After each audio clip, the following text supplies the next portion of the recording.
Terbongkar, terkait banjir Jakarta, Bima Arya sudah ingatkan Anies. Ditulis oleh Mpok Desi di siwar.com, menyalahkan, melempar, dan lepas tangan Anies jagonya. Di dalam segala hal, Anies dipastikan mencari orang lain atau apapun untuk disalahkan. Terkait banjir, Bogor selalu menjadi sasaran empuk untuk disudutkan. Hahaha. Tetapi tidak kali ini. Karena sekarang Bogor berteriak, "Woi, bukan gua keles." Menurut Bima Arya, Wali Kota Bogor, dirinya telah mengirim surat kepada Anies Baswedan, Gubernur DKI Jakarta, mengenai ekspedisi Kali Ciliwung mulai dari Kota Bogor hingga pintu air Manggarai Jakarta yang dilakukan pada 10 hingga 11 November 2020. Hasilnya, ditemukan banyak bangunan liar, sampah, limbah, dan pendangkalan di sepanjang Sungai Ciliwung menuju DKI.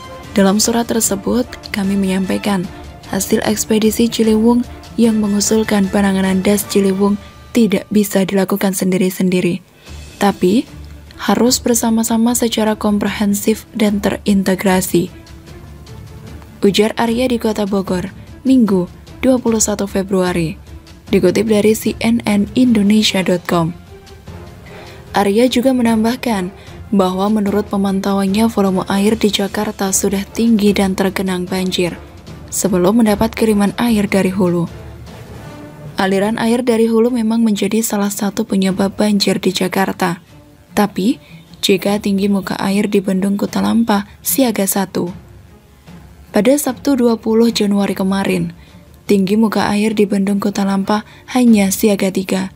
Ujar Bima, dikutip dari cnnindonesia.com. Plak-plak, harusnya Anies mudeng. Logika saja. Di Bogor itu Bendung Kutalampa hanya siaga 3, kawan. Terus, bagaimana caranya kok Jakarta bisa kelelep gara-gara kiriman air dari Bogor?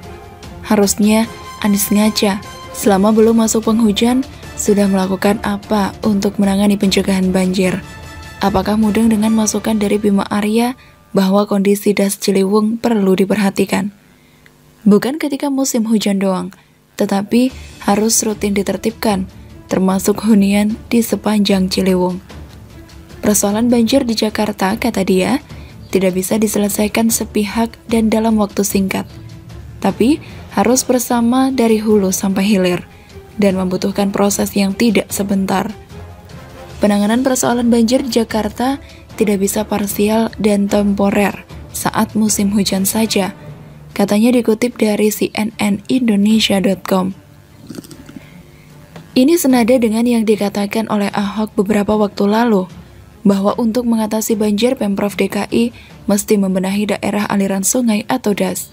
Normalisasi daerah aliran sungai atau DAS, kalau mau dikembalikan ke bentuk semula, DAS atau tempat jalan air yang maksimal, semua bangunan yang terpaksa di daerah DAS kena bongkar, kata Ahok saat dihubungi Sabtu 20 Februari 2021, dikutip dari detik.com.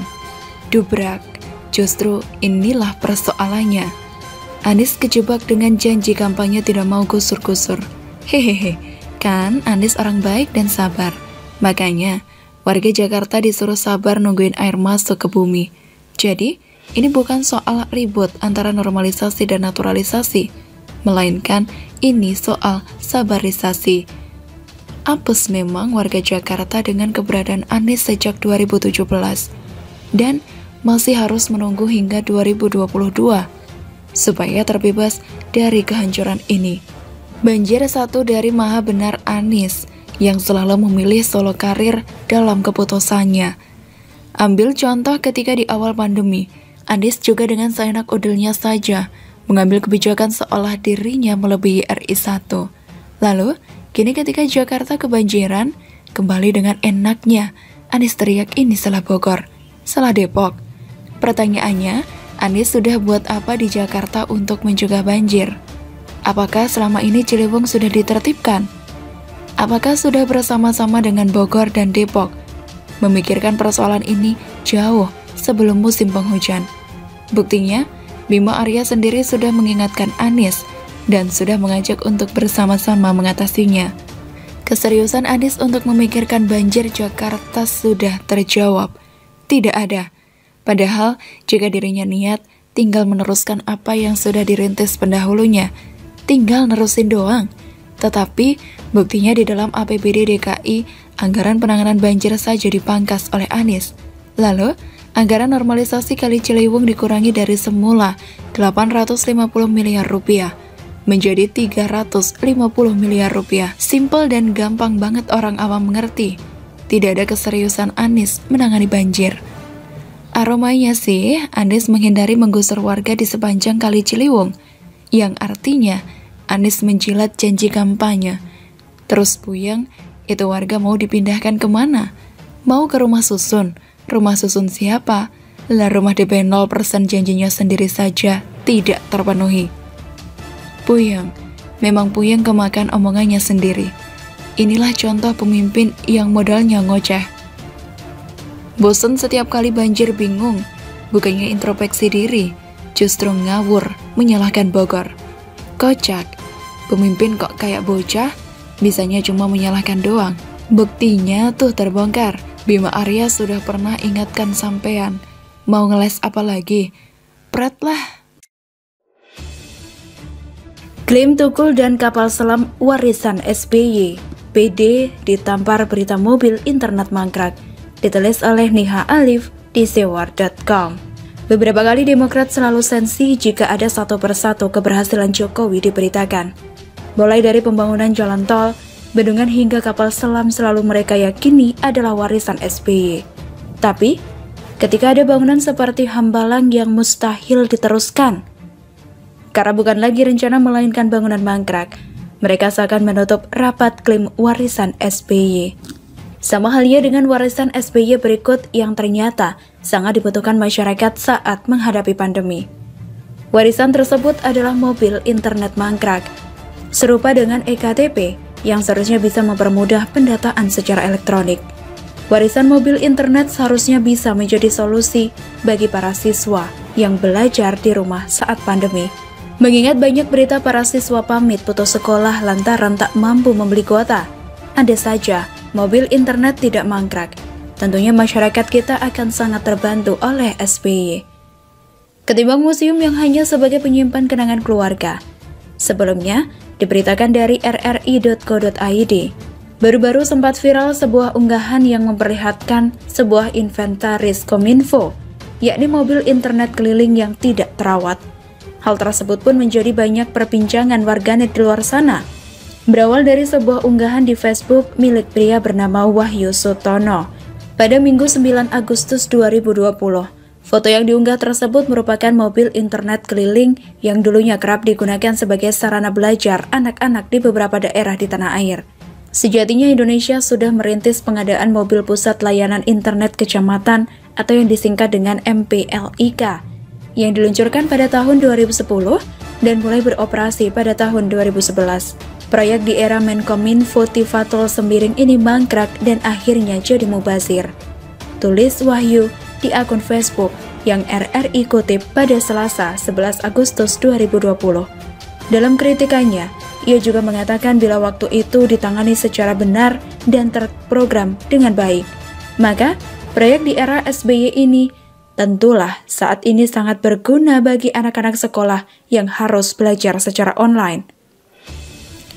Apalagi di masa pandemi COVID-19 yang sejatinya banyak anak tidak memiliki ponsel atau beratnya akan jatah kuota.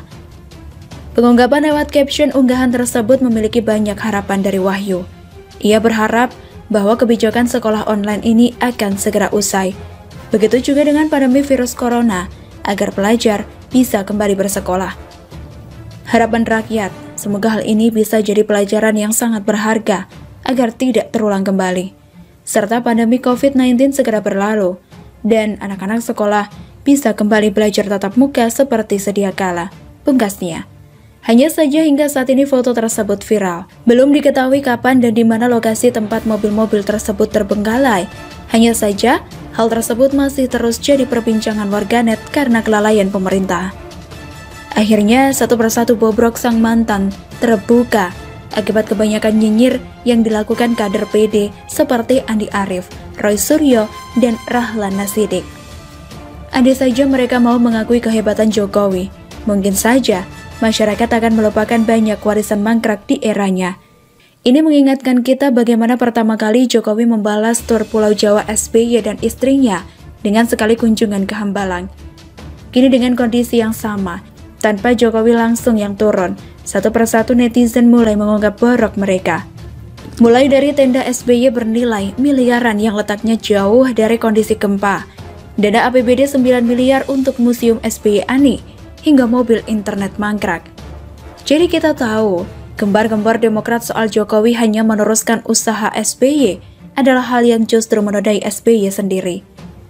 Jangankan membangun bendungan, jalan tol Trans Jawa Sumatera hingga kapal selam, pembuatan EKTP dan mobil internet saja berakhir mangkrak. Siapa yang menjamin kalau perencanaan atau inisiasi SBY akan berhasil kalau bukan Jokowi presidennya? Atau mereka lebih ingin Anies dan AHY agar bobrok SBY bisa terus tertutup?